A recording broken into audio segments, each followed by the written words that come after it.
projects. In this video, we are going to explain about the project titled Deep Generative Learning Models for Cloud Intrusion Detection Systems. Introduction. The project underscores the broad use of cloud computing and its vulnerability to cyber threats, recognizing it has a crucial concern in the digital landscape.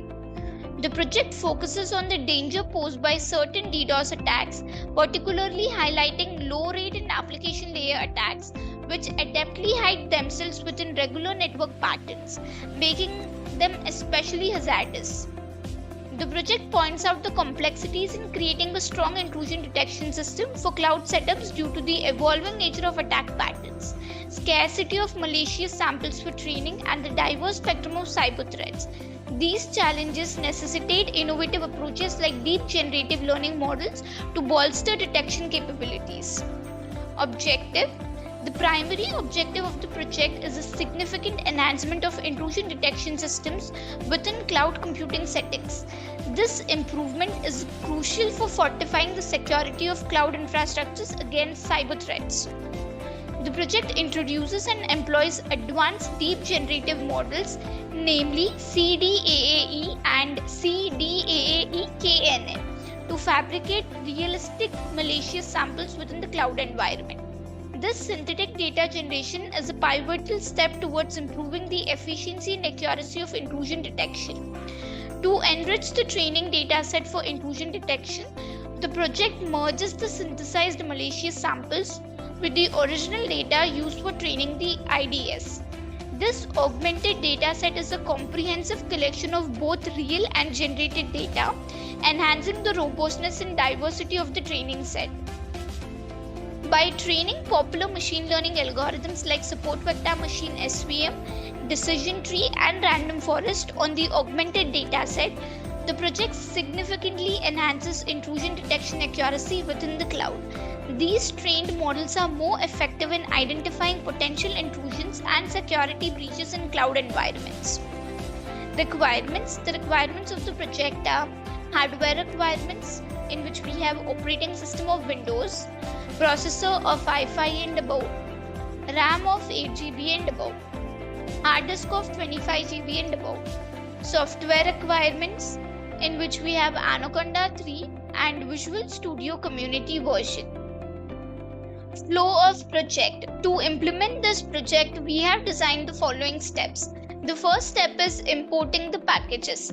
In this step, necessary libraries and packages are imported into the project. These packages provide essential functions and tools required for data processing, analysis, and model building. They include libraries like Pandas, NumPy, sklearn, and more. Exploring the dataset. KDD Cup dataset and UNSW-NB15. This step involves getting familiar with the datasets used in the project. Understanding the structure, features, and properties of the KDD Cup dataset and UNSW-NB15 dataset is crucial for efficient data pre-processing and subsequent model training. The KDD Cup Knowledge Discovery and Data Mining Cup dataset is a widely used dataset for intrusion detection system research. In the context of deep generative learning models for cloud intrusion detection systems, the KDD Cup dataset serves as a foundational dataset for training and evaluating models. Deep generative models can utilize this dataset to learn intricate patterns and features from the network traffic data, aiding in the development of more sophisticated intrusion detection systems for cloud environments. The UNSW-NB15 dataset is a modern network traffic dataset designed to address some limitations of earlier datasets like KDD Cup. In the context of deep generative learning models, the UNSW-NB15 dataset is essential for enhancing intrusion detection capabilities in cloud environments. The dataset provides a more up-to-date and relevant set of network traffic data, which can be leveraged by deep generative learning models to extract intricate features and patterns to better detect intrusions and cyber threats in the cloud. Data processing. This module encompasses several critical steps to prepare the data for model training. Scaling the dataset. This involves standardizing or normalizing the features to ensure they are on a similar scale, which aids in better model training. Processing using Pandas data frame. Utilizing the pandas library, the data is organized and manipulated efficiently, making it easier for further analysis and processing. SMART, sampling the data. SMART, synthetic minority oversampling technique, is employed to balance the dataset by generating synthetic samples for the minority class. This balances the class distribution and improves model performance. Auto-encoding the data. Autoencoders, a type of neural network, are used to automatically learn and represent the data in a lower dimensional space. This can help in capturing essential features for further processing. Visualization using Seaborn and Matplotlib. This step involves using Seaborn and Matplotlib, popular data visualization libraries in Python, to create visual representations, plots, charts, graphs of the data. Visualization helps in understanding data patterns, distributions, and relationships, aiding in making informed decisions during pre-processing and analysis. Label encoding using label encoder. Label encoding is a pre-processing step that transforms categorical labels into numerical values, which is essential for many machine learning models that require numerical input. Label encoder from sklearn is likely used to achieve this transformation. Feature selection. This step involves selecting the most relevant features from the dataset, aiming to reduce dimensionality and improve model performance. Recursive feature elimination (RFE) is a common technique employed here.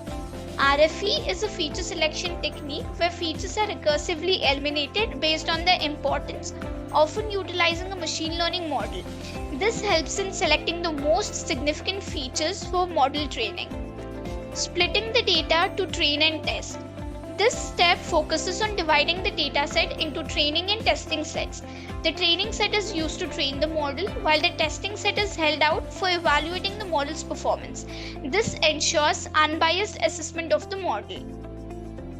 Techniques used: original dataset, SMART sampling, CADE encoding, CADE KNN encoding. This part specifies the various techniques employed to prepare the data for model training. Original dataset refers to using the dataset in its original form for training. SMART sampling utilizes synthetic minority oversampling technique to balance the dataset, especially useful when dealing with imbalanced data. CADE encoding represents a particular encoding technique utilized to transform the data, enhancing its suitability for the model. CADE KNN encoding denotes another specific encoding method combining elements of CADE and k-nearest neighbor algorithm to further prepare the data. Building the model, random forest. This step involves constructing the machine learning model using the random forest algorithm, a popular ensemble learning method. Random forest is effective for classification tasks and is employed here for intrusion detection in cloud environments. Decision tree and support vector machine. These are machine learning models used for classification tasks in this project. Decision tree is a tree-like model where decisions are based on features, and SVM is known for effective classification by finding the best hyperplane separating data points. An ensemble method combines the predictions of multiple individual models to create a more robust and accurate final prediction. Techniques like bagging, boosting, or stacking may be used to achieve this. Training the model. This step involves the actual training of machine learning models such as decision tree and SVM using the prepared and pre-processed dataset. The models learn from the features and labels to make predictions. Flask framework with SQLite for sign-up and sign-in. Flask is a Python web framework and SQLite is a lightweight relational database management system. This step refers to integrating Flask with SQLite to implement a sign-up and sign-in system, ensuring security and user authentication. User gives input as feature values. This is the user interaction stage where users input feature values related to intrusion detection into the system. These feature values will be used for prediction. The given input is pre-processed for prediction. Before using the user-provided input for prediction, pre-processing steps like scaling, encoding, or any necessary transformations are applied to ensure the input aligns with the requirements of the trained model. Trained model is used for prediction. The previously trained machine learning models such as decision tree and SVM are utilized to predict outcomes based on the pre-processed user input. Final outcome is displayed through front end. After prediction, the final outcomes of predictions are displayed to the user through the front end of the application. This completes the process and allows users to view the predicted results based on their input. In this project, we have used KDD Cup dataset. This is the accuracy comparison graph of KDD Cup dataset. On the x-axis, we have the accuracy score, and on the y-axis, we have the algorithm name. Accuracy is a measure of the overall correctness of a classification model. It calculates the ratio of correctly predicted instances to the total number of instances. This is the precision comparison graph. On the x-axis, we have the precision score, and on the y-axis, we have the algorithm name. Precision is a metric that assesses the accuracy of positive predictions made by the model. It calculates the ratio of true positives to the total number of positive predictions. True positives plus false positives. This is the recall comparison graph of KDD Cup dataset. On the x-axis, we have the recall score, and on the y-axis, we have the algorithm name. Recall, also known as sensitivity or true positive rate, measures the model's ability to correctly identify all relevant instances in the dataset. It calculates the ratio of true positives to the total number of actual positive instances. True positives plus false negatives. This is the F1 comparison graph. On the x-axis, we have F1 score, and on the y-axis, we have the algorithm name. The F1 score is the harmonic mean of precision and recall. It is a balanced measure that considers both false positives and false negatives. It is calculated as 2 times the product of precision and recall divided by the sum of precision and recall. It provides a single metric that balances precision and recall, making it useful when we want to consider both false positives and false negatives in the evaluation. This is the accuracy comparison graph of UNSW-NB15 dataset. On the x-axis, we have the accuracy score, and on the y-axis, we have the algorithm name. This is the precision comparison graph of UNSW-NB15 dataset. On the x-axis, we have the precision score, and on the y-axis, we have the algorithm name. This is the recall comparison graph of UNSW-NB15 dataset. On the x-axis, we have the recall score, and on the y-axis, we have the algorithm name. This is the F1 comparison graph. On the x-axis, we have the F1 score, and on the y-axis, we have the algorithm name. Execution. To execute this project, first we need to open the code folder which contains the project source code files. This is the code folder. This is the static folder. This folder consists of files related to CSS, JavaScript and Bootstrap files. This is the templates folder. This folder contains all the HTML pages used in the project. It typically includes files like index.html, about.html, etc., which represent different pages of the website. This is app.py file. This .py file contains the information related to front-end logic. It includes code written in Python that handles server-side operations such as processing user requests, interacting with the database, and generating dynamic content to be rendered in the HTML templates. These are model files which contain algorithm information which will be loaded into the project during runtime. This is IPYNB file. This is a Jupyter Notebook file which contains a combination of code, graphs and outputs all in one place. It allows users to write and execute code in individual cells, making it a popular choice for data science. Now we need to copy the path of the code folder from the address bar of the File Explorer. I am copying the path. Open the Anaconda prompt. Use the cd command followed by a space and paste the copied path and hit enter. This command is used to change the current directory to the code folder's path. Compile the app.py file using the command python space app.py. So I'm typing python space app.py and hit enter. This command will execute the Python script and perform a runtime check for any syntax errors or logical issues. After running the app.py file, the Flask framework will host the application locally at the default address, which is this localhost, and port which is this. Now copy this local link. I am copying the link.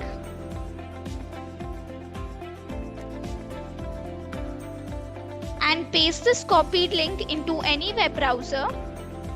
I usually prefer Google Chrome.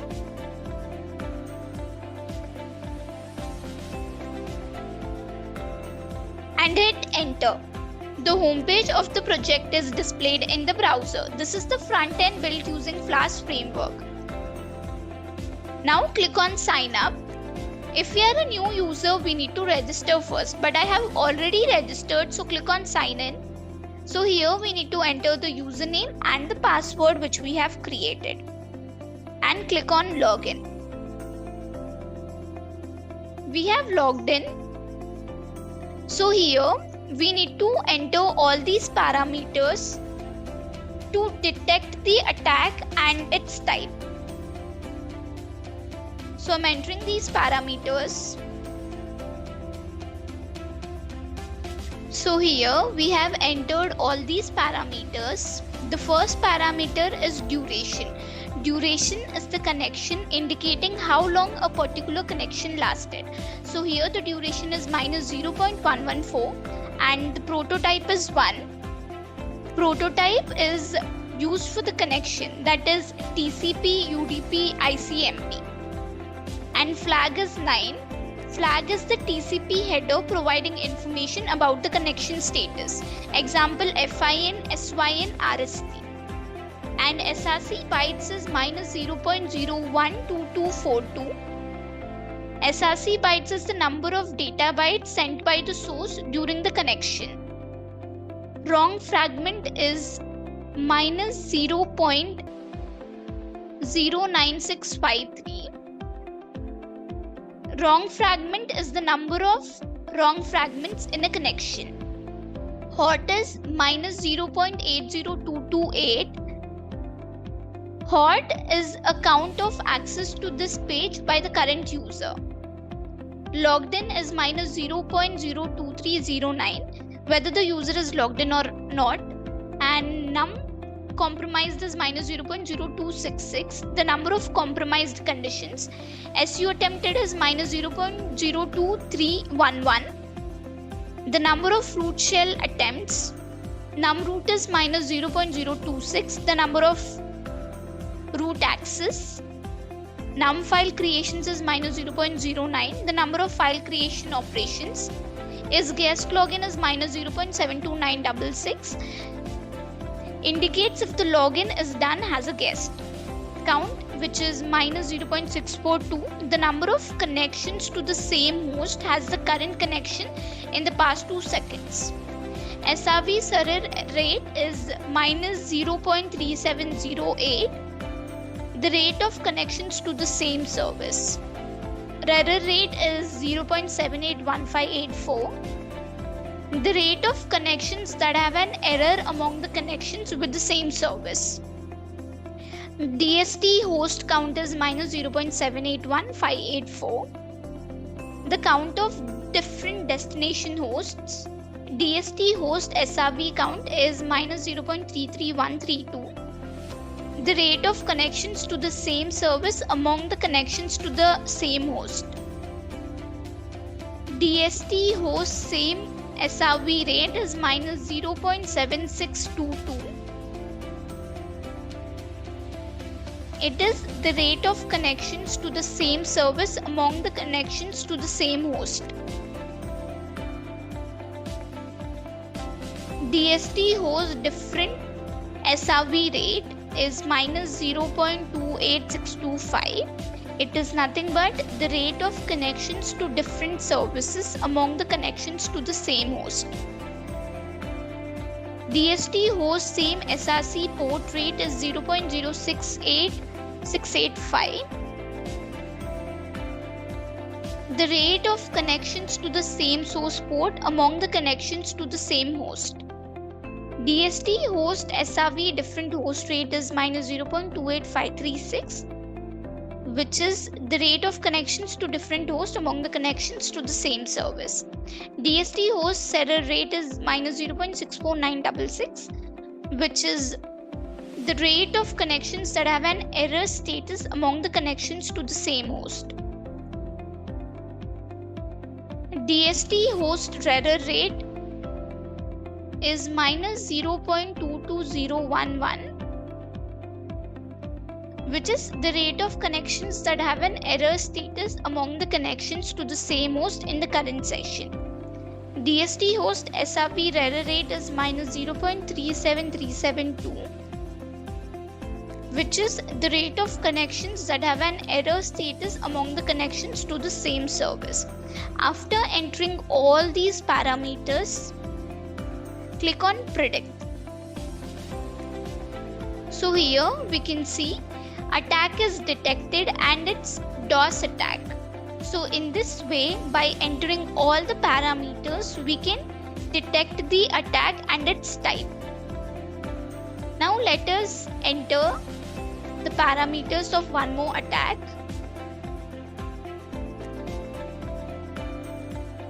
So I'm entering the parameters of one more attack.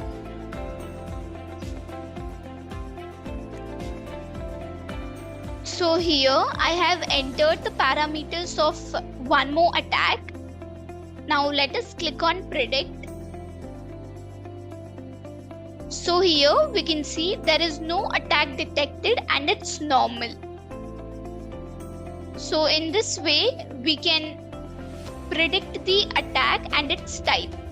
The conclusion of the project is CDAAE and CDAAE KNN models are deep generative models developed in this project. CDAAE, Conditional Denoising Adversarial Autoencoder, is designed to generate specific types of malicious samples, helping to address data imbalance issues in Intrusion Detection System IDS dataset. CDAAE KNN, hybrid of CDAAE and K-nearest neighbor, is a hybrid model that combines CDAAE with K-nearest neighbors algorithm to generate malicious borderline samples. These samples are close to the borderline between classifiers, further enhancing the accuracy of intrusion detection. The project employs an extension ensemble model for prediction, choosing this model based on exceptional accuracy and F-score.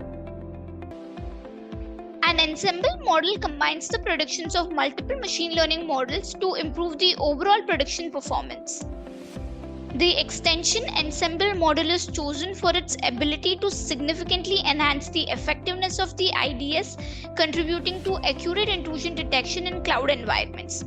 The developed models CDAAE and CDAAE-KNN particularly focus on enhancing accuracy in detecting challenging DDoS attacks, including low-rate DDoS and application layer DDoS attacks. DDoS attacks are known for their sophisticated patterns, making them difficult to detect. The models aim to address this challenge and improve the IDS accuracy in identifying these types of attacks, enhancing overall security in the cloud environment. Thank you for watching video. For more projects, please visit our website www.trueprojects.in. For updates on latest project videos, please visit True Projects YouTube channel and subscribe.